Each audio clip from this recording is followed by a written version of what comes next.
Good evening, everyone, and welcome to the Seaview Orthopedic Zoom educational series. We're very excited to be doing these events.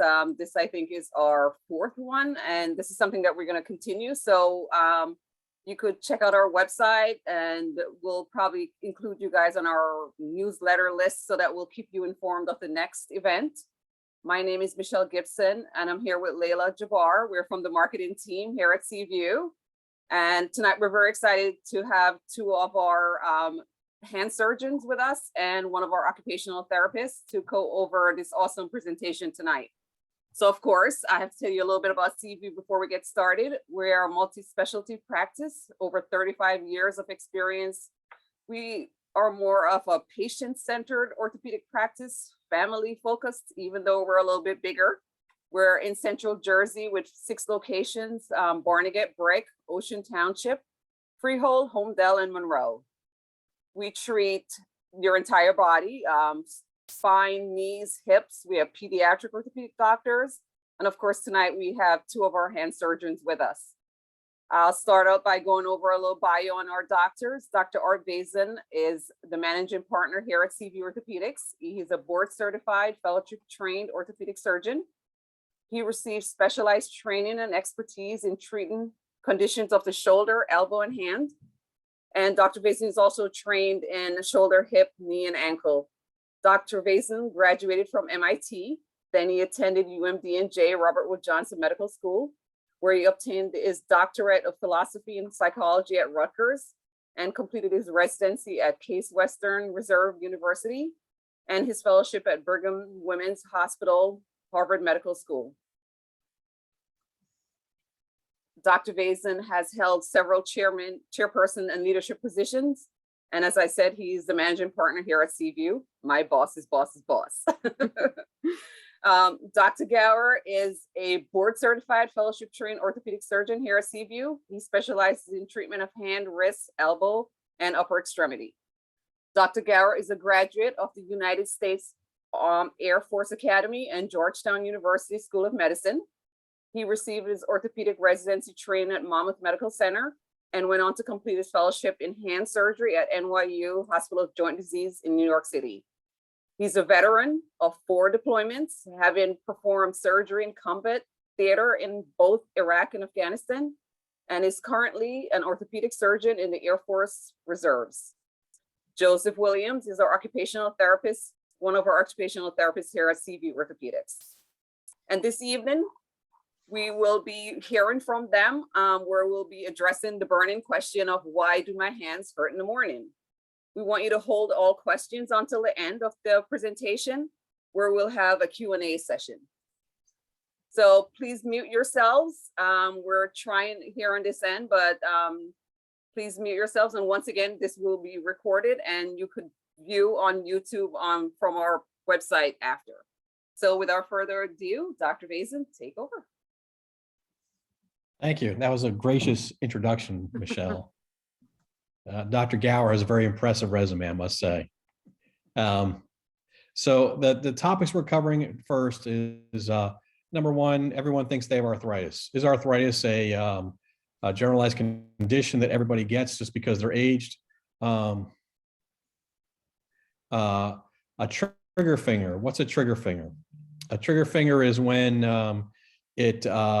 your finger gets stuck in the morning. You really have to kind of pull it out to get it moving, and it causes some problems. Carpal tunnel syndrome. This is the one that everybody knows about. Everybody thinks they know about, and we'll be covering that as well. And we're going to go on to how we can get these better via occupational or hand therapy and what's so specialized about the occupational therapist that specializes in hands.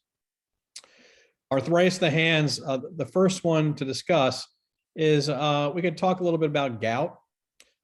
People that have gout kind of know it, but they assume that it only happens in their big toe.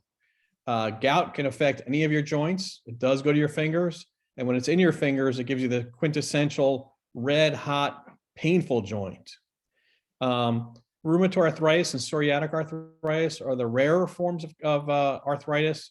They're the ones that are the autoimmune part. They're autoimmune, so they affect your entire body.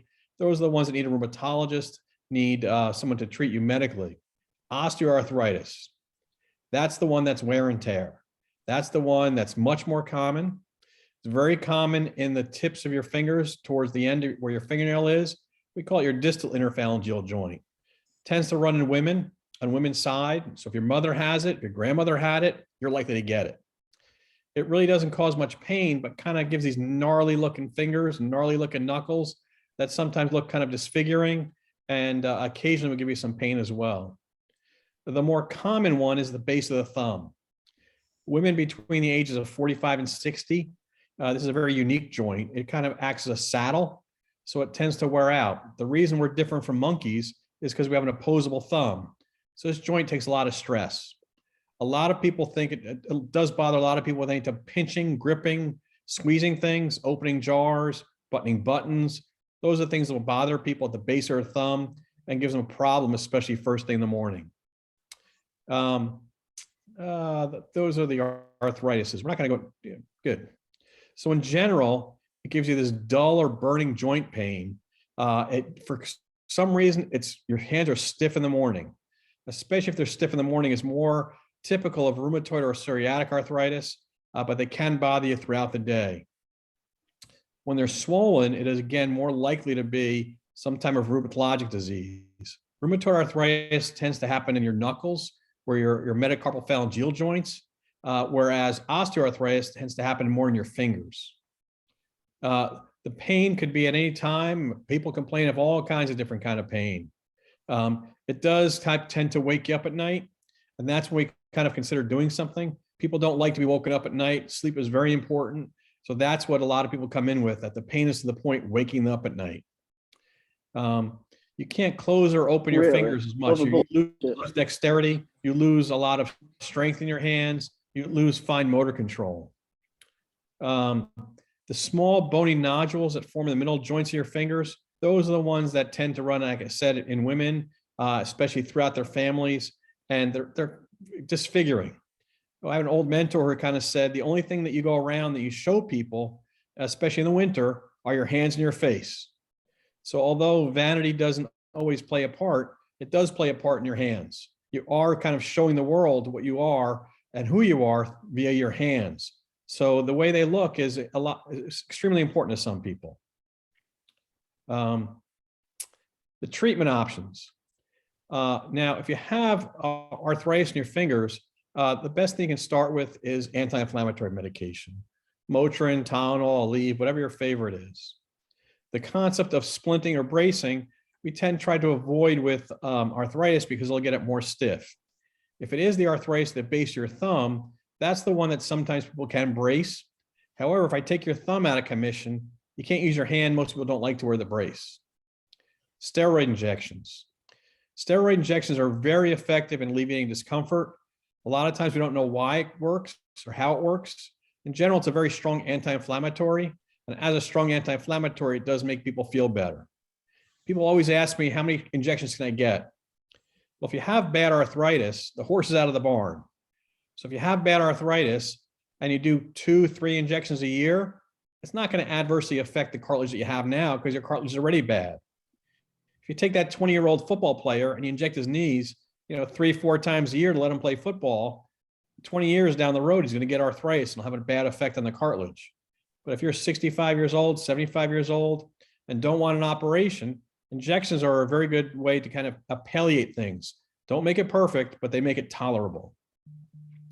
Physical therapy. In general, if you have an arthritic joint, it's kind of like having a rusty hinge. So if you get the muscles around it stronger, because they have to work against a rusty hinge as opposed to a nice smooth hinge, that can help alleviate your discomfort. And as Joseph will go over, occupational therapists are unbelievable at finding little adaptive toys and different ways to do things and show you ways that you can do things that don't bother your hands. Now, lastly, surgery. Surgery is the last thing. If it's pain out of proportion or that waking up at night or it's really difficult for you and everything else has failed, we do have operations to do for the different kind of arthritises. So unlike a knee or a hip, we don't really replace the joints of the hands. You can for someone who has rheumatoid arthritis in the knuckles, but in general, we try to either replace it with a piece of tendon where it's the base of the thumb, or sometimes we'll even, if it's really deformed, kind of fuse the joint, especially the one around your fingernail that doesn't move very much, or we'll do other operations to kind of make the the pain go away. The goal of the operation is pain relief. It doesn't necessarily give you much better motion or much better strength, but number one is pain relief, and the rest comes as an added bonus.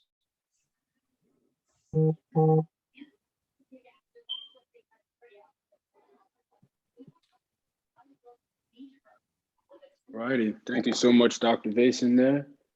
I'll be going over the occupational therapy treatment for arthritis. Quickly going over, of course, many of you have heard of, maybe probably haven't heard of occupational therapy, so I'll briefly go over that. So occupational therapy, it sounds like someone who's helping you to get a job. However, occupations are everything we do, from waking up in the morning, tying our shoes, eating, dressing, even sleeping is considered an occupation. So my job as an occupational therapist is to get you back to doing what you love to do. And of course, when you have arthritis, or what I like to call it, Uncle Arthur, he kind of gets in the way. You know, we have two uncles that are very annoying, Uncle Sam and Uncle Arthur.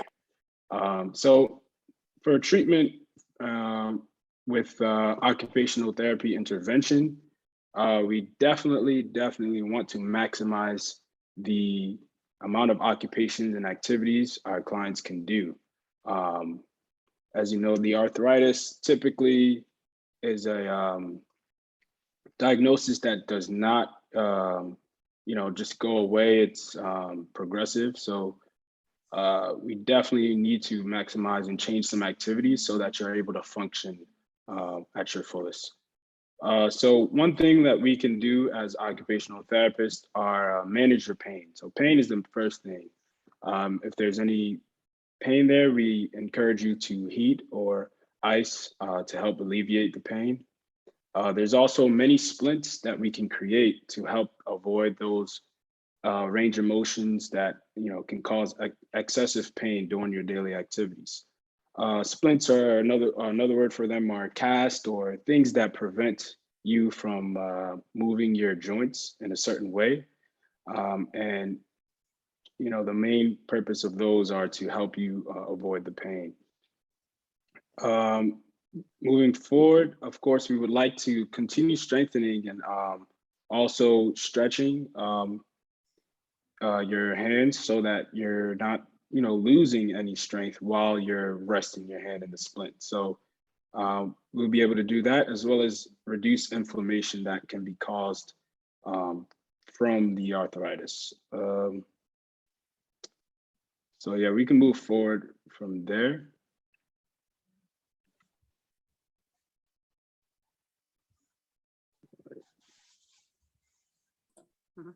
Dr. Vasen, you're back on. Great. Okay, carpal tunnel syndrome.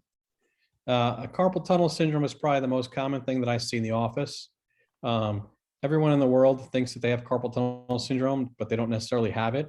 And everyone kind of thinks that's related to typing. It really has not been proven anywhere that's related to typing or holding to typing per se. But what goes on is the nerve, as it goes through the little tunnel with 9 tendons, it can get pressed upon, or the tendons get a little thick, and then the median nerve, which is the one that goes through there, is the one that gets pressure. Now, if you notice in this diagram, the area of sensation is your thumb, index, and middle finger. A little bit of your ring finger, but not your pinky. So the first thing I do is when people say my hands go numb at night, it's usually because you're holding them in an awkward position. Nobody knows what they're doing when they're sleeping. It's like your foot falling asleep and your legs are crossed.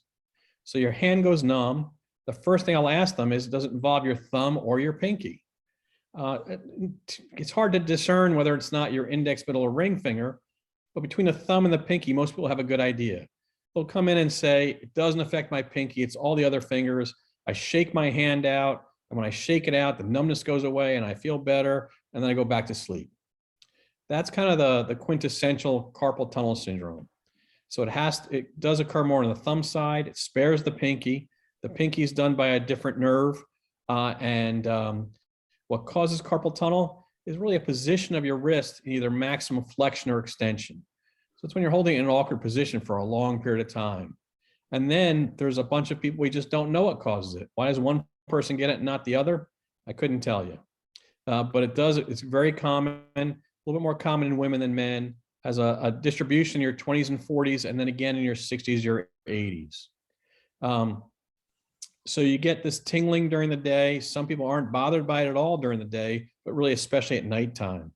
It can shoot up to your elbow and into your shoulder. All the nerves start in your neck, and it's like a railroad car, a railroad track. They can go either way. So it can get shooting pain that goes into your elbow, shoulder, and neck. At times you can have difficulty making a fist, can be a little bit swollen. It affects the muscles, the small muscles in your hand. And those are the ones that an occupational therapist can be very much helpful in terms of strengthening, because they'll have special tricks to strengthen little muscles in your hand as opposed to gripping or squeezing something. So the main symptom is numbness, and numbness in the thumb, index, and middle finger.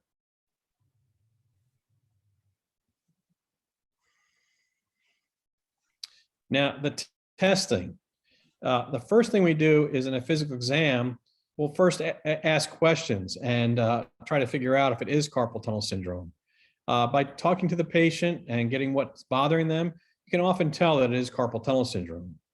We also will do a couple of tests on them. You kind of take your finger and bang on the nerve. It's kind of like hitting your funny bone. And nerves, if they're irritated, they get very sensitive. So they cause a shooting sensation down into your fingers. And then sometimes we'll take the hand and put it in an awkward position and maximally flex down to see if you can reproduce what happens at nighttime. Then there's this test called an EMG. I tell people it's like testing a wire. You put a little electrode one spot, a little electrode the other spot, and you see how fast the conduction goes downstream. If it goes normal speed up in your arm and your forearm, and then when you cross the wrist, it slows down, it means there's a blockade somewhere. It means you basically have your foot on the garden hose and it's kind of not letting the entire flow go down. And that's how you diagnose carpal tunnel. Now, again, I like to think of it as non-operative treatment. Resting sometimes does help. Splinting helps, especially at nighttime. Most people don't like to wear a splint during the day. Some do, and some will wear it when they're typing or using their hand. But especially at nighttime, it keeps your hand straight, doesn't allow you to bend it to an awkward position, so it doesn't allow the nerve to get kinked, if you will. Anti-inflammatories can be beneficial, kind of keep some of the pain down, make it feel a little better. Physical therapy and occupational therapy are helpful modalities to try to quiet the nerve irritation. Medrol dose pack, occasionally we'll utilize. More so, we use a cortisone injection. If for some reason it's bothering somebody and to the point they have a wedding coming up or a special event that they don't want any kind of surgery, we'll try an injection. Also, sometimes I've had like people in their 85 to 90-year-old age group that really are against any kind of surgical intervention, may consider a cortisone injection. Gives you temporary relief, doesn't cure it, but can buy you some time until you want anything else done for it. It can kind of quell the flare-ups. The surgical option, there are kind of several ways to do it, kind of dealer's choice.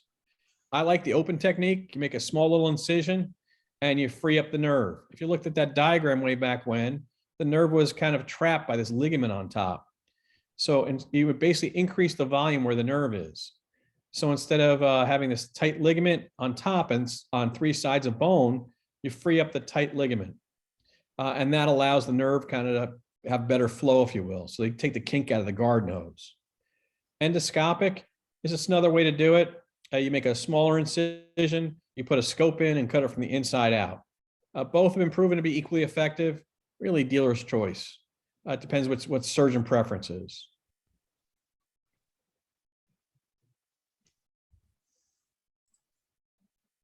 Okay, so now just if anybody has questions, just you could type them in the chat for now, or you can hold them till the end.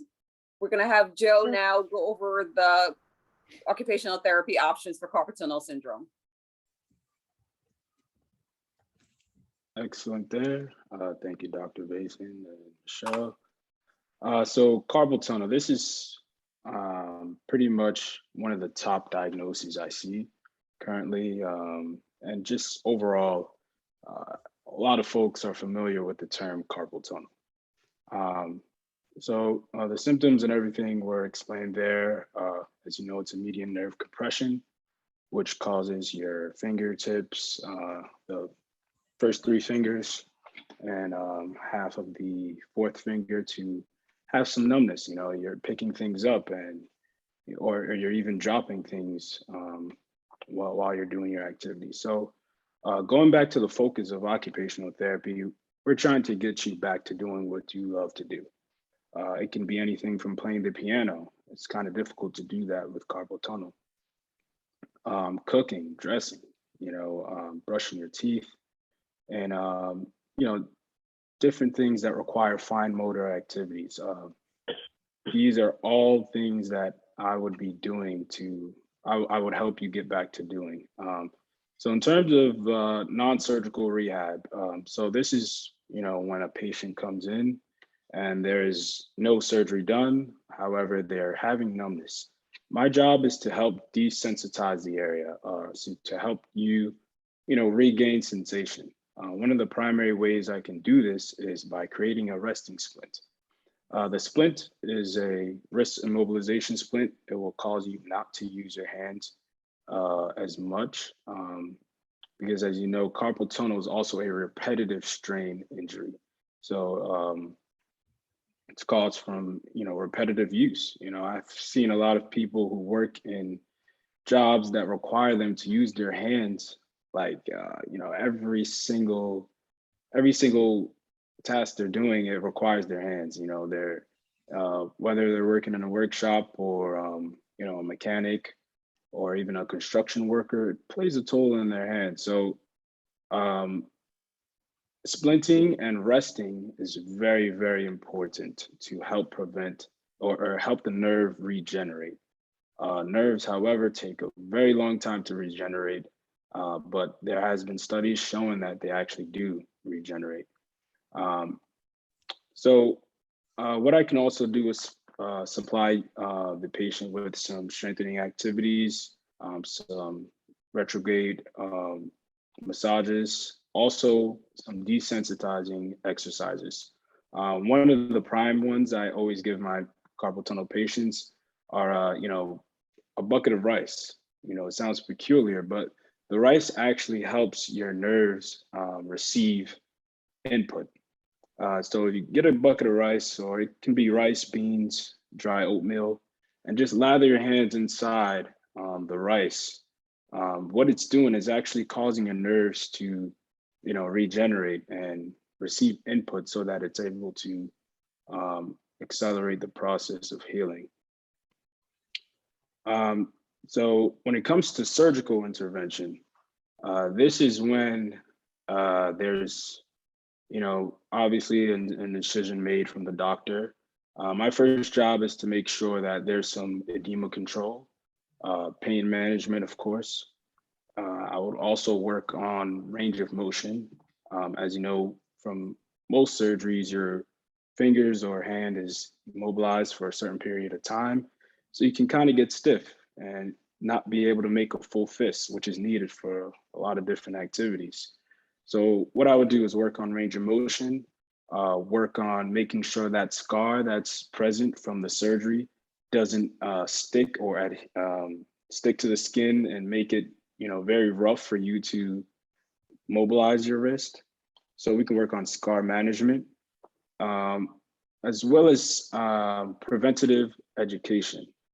So as an occupational therapist, we're also educators. So we help you adjust your daily activities. For example, I didn't mention this, but also for arthritis, which was the first diagnosis, we can give you different ways to do your activities. For example, using built-up handles, using a long arm sponge, using different things on the tools that we use so that it's so that you can use them properly. For example, a person who has a huge luggage, you don't want to use or pick up the luggage improperly because that's just going to cause more injury. So using these handles that are, provided to us properly can help us avoid more further injury. So yeah, that's about it for the occupational therapy end. All right, now we're going to move on to trigger fingers. Before we move on here, I just want to say thanks to Michelle and Layla for setting us up. This is really an interesting venue, an amazing venue, and really thanks to Dr. Vasen for his leadership through this whole COVID craziness, because this is what we started to do, and it's just a great way to touch base with our patients. Trigger fingers by far are the close second to carpal tunnel in terms of reasons why people would come in here. And really, like what Dr. Vasen said before, it really amounts to a clicking or a locking of your finger. And I don't know if you can see my hand in here, but you can also see on the PowerPoint, your flexor tendon comes up and each finger has a couple of flexor tendons that bend your fingers down. Well, right about this level, the flexor tendon goes into a sheath. And right when it dives in there, if you have inflammation for any little reason, and it could be just because, it could be because you have an inflammatory condition, or it can be from a trauma, that tendon gets caught up in there and you start to get clicking and locking. So, it's one of those things where I tell people, when you come into the office for a trigger finger, you usually know what's going on before you come in and see me. Sometimes it's a little bit more nuanced than that. Hopefully we can kind of go through that. When you have a trigger finger, it can be a spectrum of conditions. It can be just purely pain right at that area where that tendon dives into the sheath, or the finger rather could be completely locked. Most people are somewhere on that continuum, and most people have occasional clicking or locking of their fingers or their thumb when they're doing activities. Some people wake up in the morning with their finger locked into position. If you go to the next slide, please. So, when we think about treatment for trigger fingers, sometimes we jump to the chase and we think, oh, we need an injection, et cetera. There is potentially a role for splinting for these, and Joseph will talk a little bit about that. There's also a good role for range of motion exercises for the finger. In people who are healthy enough to take some anti-inflammatories, potentially that could help you decrease some of your symptoms. Unfortunately, some conditions that you have can cause you to be a little bit more likely to develop trigger fingers. Those conditions can include diabetes, and that's probably the #1 cause of trigger fingers outside of what we call idiopathic, or people who just randomly get trigger fingers. Diabetics have a high proclivity towards developing trigger fingers, and carpal tunnel for that matter. And a lot of people, if you've had carpal tunnel in your life, you're statistically at a higher chance of developing trigger fingers in addition to that, especially if you've been operated on for the carpal tunnel. People with inflammatory conditions, rheumatoid arthritis, psoriatic arthritis, even some thyroid conditions are maybe a little bit more likely to develop triggering as well. And people who have had a trauma to their hand, especially traumas that cause a lot of hand and finger swelling, even a wrist fracture or a shoulder fracture that causes your arm to swell, can start to develop a little bit of triggering. When you come into our office, I tell people you have generally 3 options. One, most people have exhausted because they showed up in our office, and that's watching and seeing if it goes away. There are some people, if you wait long enough, that trigger finger will stop triggering. It'll stop locking. The problem is we have no predictive ability as to when that's going to be. I can't look you in the eye and say, this will go away in a month or 2 months. Some people have triggering for a year, and certainly most people aren't going to put up with that.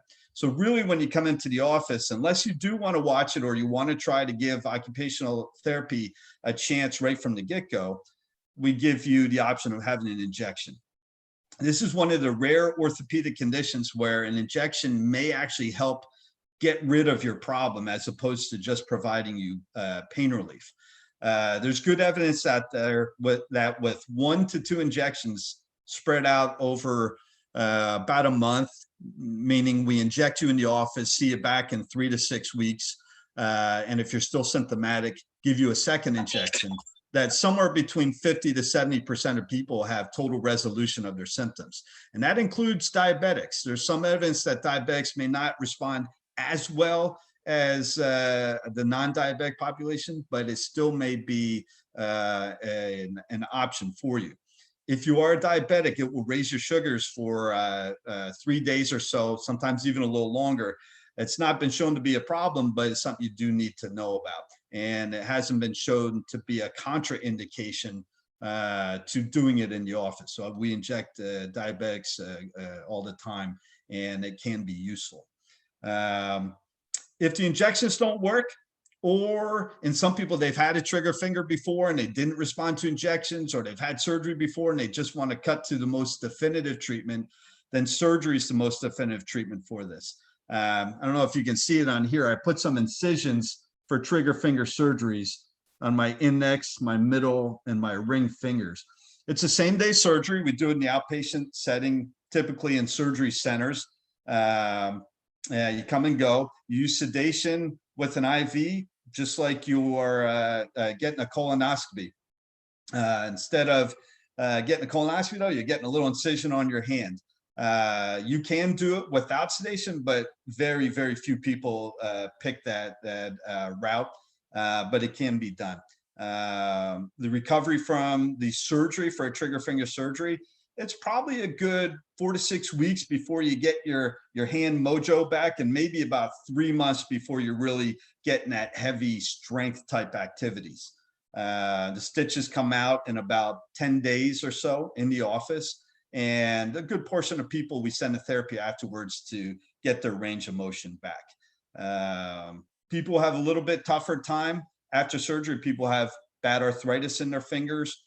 Sometimes diabetics get a little stiffer after surgery, and those ones who really benefit from therapy intervention. All right, Joseph, on to you.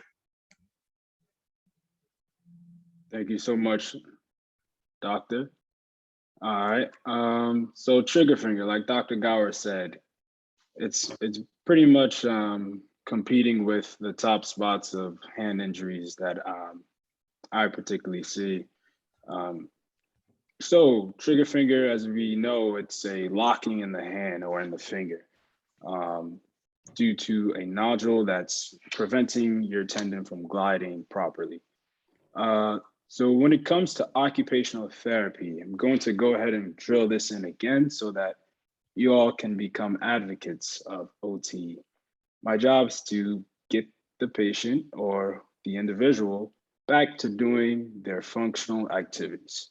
All right, so with the trigger finger, non-surgically, I can provide a splint, which will help the patient rest their finger.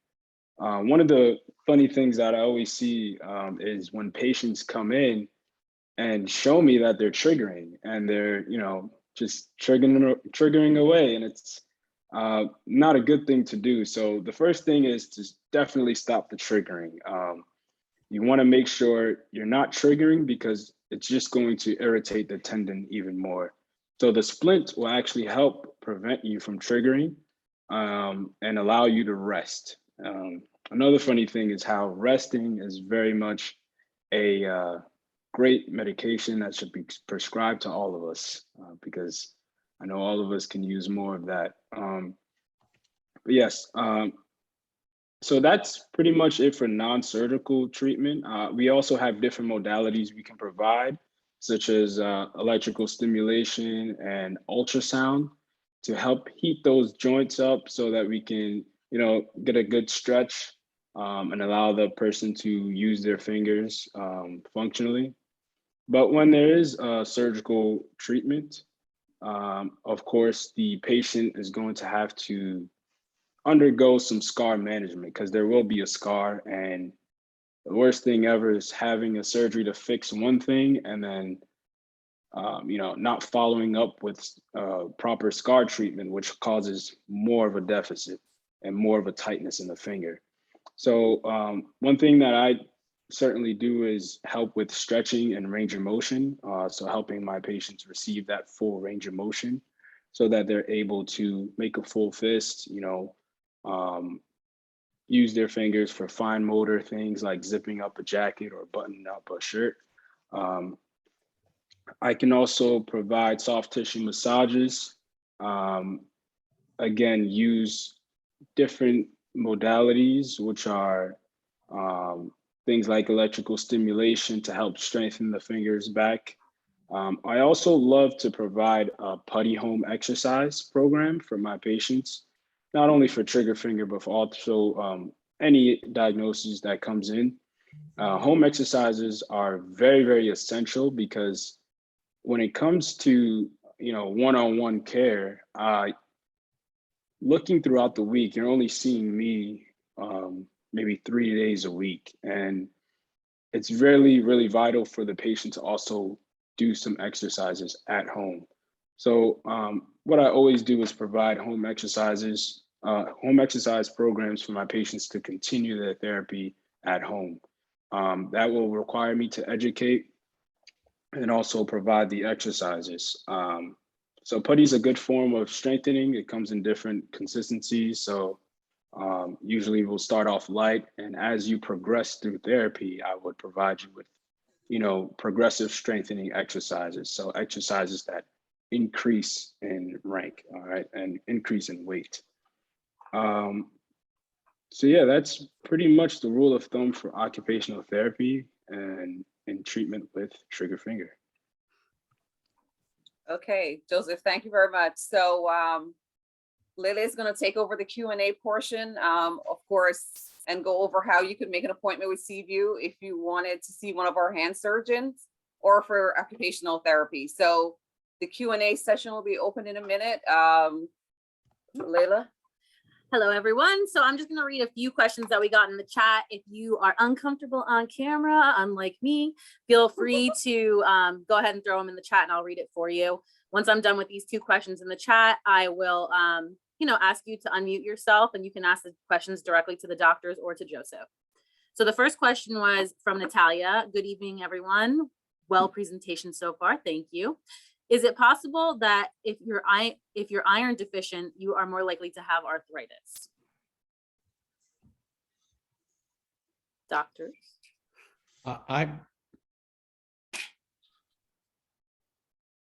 Dr. Vasen, you're muted. I don't know if you were talking. Better? Yes. I've never heard that. I don't think that there's any linkage between iron deficiency and arthritis. Iron deficiency can definitely lead to tiredness and other issues. Joe, have you heard anything about that? No, in fact, the exact opposite. The only thing I can recall is when people have a condition called hemochromatosis, where they have too much iron, and they can actually get arthritis from that condition, but not iron deficiency. Yeah. Okay, so thank you very much. The next question is from Hole Williams. Very good presentation. I do have a question. Does cracking your fingers lead to arthritis? I have been cracking my fingers as long as I can remember, and now I'm in my early 60s. Am I at risk? I need to know the answer to this one too, actually. The answer is no. There's never been a link between there's never been a link between cracking your fingers and arthritis, unless you're a child and the mother's with them and she hates that they crack their fingers. Then I'll tell them it is. No. There's no linkage between cracking your knuckles and anything. Okay, awesome. That's good to know. I think my mom may have told me that when I was young. This next question is from Wendy. Amazing presentation. Thank you, Wendy. Are current people in certain careers more susceptible for this, like maybe hair braiders?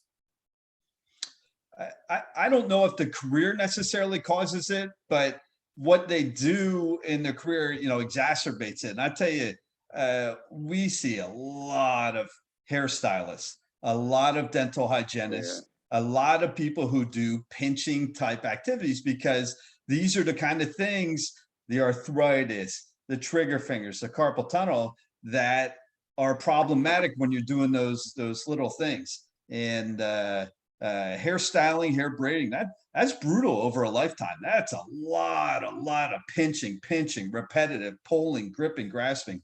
And if you have, arthritis specifically, this is the one, especially in hairstylists, the base of the thumb will get you, or a trigger finger when they loop it right in their scissors. So yeah, definitely the job itself can make it a lot worse.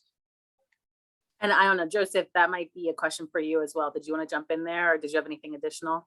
Oh no, yeah, I agree. You know, I see a lot of hairstylists as well as construction workers, you know, handling those drills and hammering for 7 or 8 hours a day, and you know, even picking up different screws and requiring you to use your fine motor the whole entire day. That can cause very much of a strain on your joints. And as we know, carpal tunnel and trigger finger, these things are repetitive strain injuries, you know.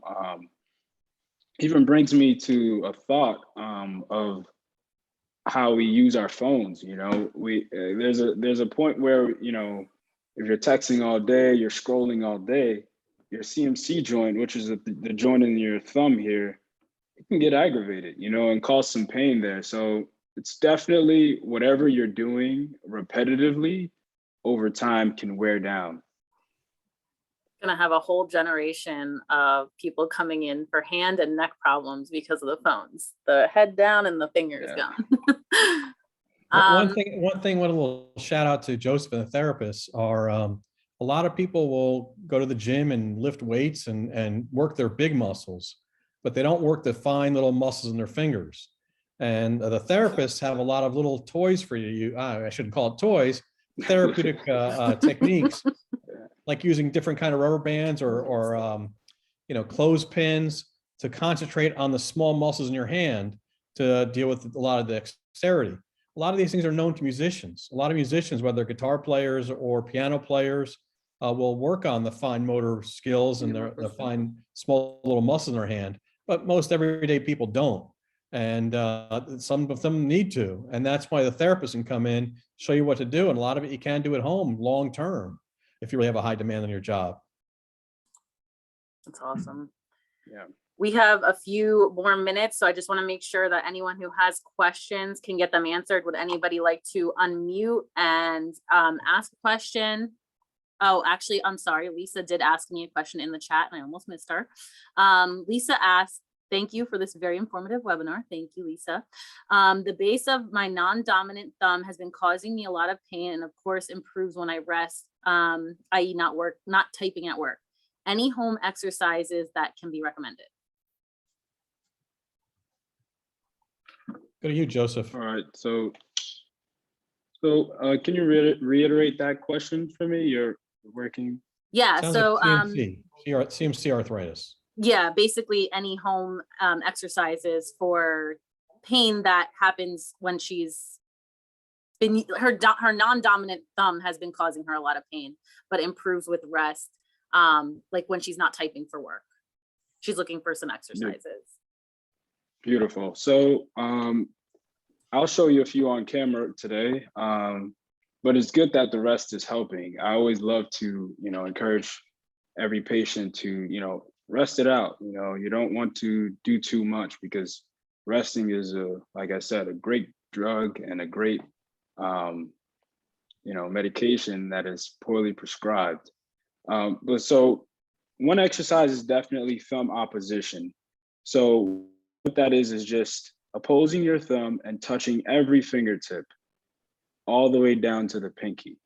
You can practice this with just using your hand, or you can have little beans or beads that you have at home lying around and just gently work on picking them up and dropping them into a bucket, which is forcing your thumb to oppose. A strengthening exercise would be having a foam ball or a foam block or a towel and just pressing down using your thumb, holding for about 3 to 5 seconds and releasing.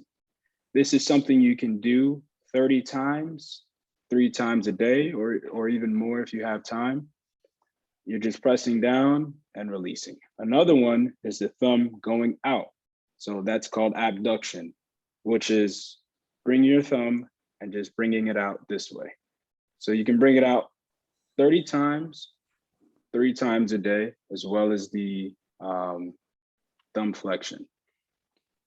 Another recommendation would be to and as far as strengthening, is using your thumb as a force. So if you have like, so if you come into therapy, we would have different tools or like Dr. Vasen would like to say toys that is specifically made for the thumb. There's one that you would press down. It's kind of like a needle, but there is a resistance to it. You just press down, hold for about 3 to 5 seconds and release. And while you're strengthening the thumb, I also recommend strengthening the whole entire hand. So these fingers as well. Tendon glides is an exercise I give to almost every single patient, whether it's thumb, wrist, fingers, or a forearm injury, because the flexor tendons or the tendon glide exercise works on every single part of the upper extremity. And I can show you that one really quickly. So you'll start off in this position, then you'll go ahead and make a hook fist, holding for about 3-5 seconds, going back to the starting position.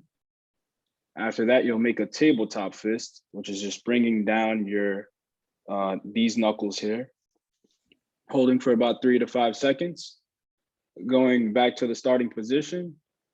And then the last but not the least would be the full fist, all right, with the thumb coming over. So you'll gently go into a hook fist, a tabletop fist, and then a full fist. That sequence, you would do it 30 times, 3 times a day. All right, hopefully that would help out there. Excellent. That was very useful. I'm over here trying to do tabletop and I realize I can't even get my fingers down that far. For We some need reason. therapy. You may have to So- stretch them out, yeah. I have another question in the chat. I just want to make sure all the questions get answered. So Camilda, I have RA, my middle toes sometimes get stiff and stuck. Why is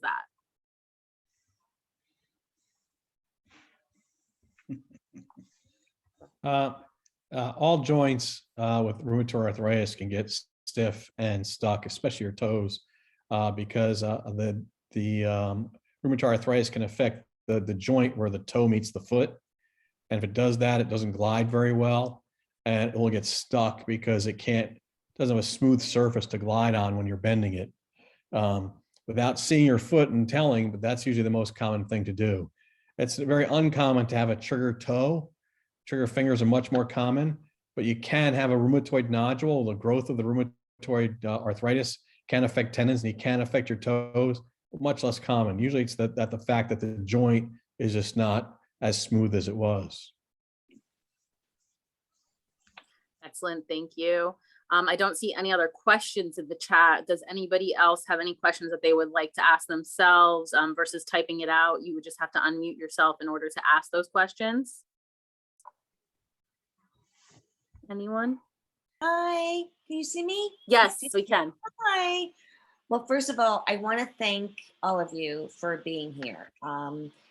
I love Seaview. I really do. Thank God for you guys. I have osteoporosis. I'm 61 years old. I was a flight attendant with United for 17 years, and I know that that job took a lot on my body. I spoke to my rheumatologist today, and he said my bone mass has gone down 10% from last year. So I know my bones are really bad, but my son is a OT. So I thank you so much, Mr. Williams, because I know that your job is so important. And he always gives me all kinds of information about do this, mom, do that, mom. So my kudos for you for picking the most amazing career because you're helping people. So thank you. And I do want to thank Dr. Vasen because I'm going to call you. I need a lot of help. And Dr. Gower, because I think my trigger finger has a lot to do with the fact that I had reconstructive surgery on my shoulder, and everything in my arm going down to my wrist, to my fingers is like, I feel like my arm belongs to someone else. And I really want to get this moving so I can be back to normal. So the 3 gentlemen, I thank you so much for your information. Yeah. And I don't know what to do. I mean, should I get you know, cortisone shots? Should I get treatments? Well, the first thing you do is you come in and see us. We lay hands on you. We figure out what the best way to go about it is. All we got to do is lay the hands on there. We'll give you a good answer. I know that. Thank you. Yeah. And Mr. Williams, your profession is so amazing. And I give you so much credit to choose that, because my son is an OT, and God bless you guys, because you are helping so many people.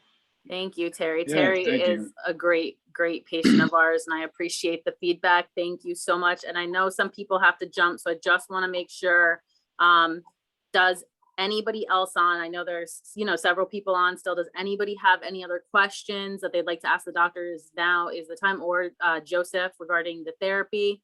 I always like to say when we get to the end here, I'm going to give a couple people some time if you want to develop a question. But if you would like to schedule an appointment, I emailed everybody the link. If you're here, you got a link from me. So if you want to schedule an appointment, whether it be with Joseph and, for occupational therapy, or with our surgeons, please just email me and I'll get you to the right people and I'll get that moving for you. I really appreciate everybody coming on here tonight and spending the time with us. So if there are any other questions, I'm going to just ask one more time. Anyone? No? All right. Well, thank you, everyone. And just a couple final words from Michelle here. Nope. Just once again, thanks to everyone. Seaview Orthopaedics, like I said, we have 6 locations: Monmouth, Middlesex, and Ocean counties. We're here to serve you. Just give us a call, email. We'd love to see you in the office to help you with all your issues. And thank you so much for taking out the time tonight. We'll hope to see you soon. Bye, everyone. Thank you. Thank you, doctors. Bye-bye. Thank you, Joseph. Thanks.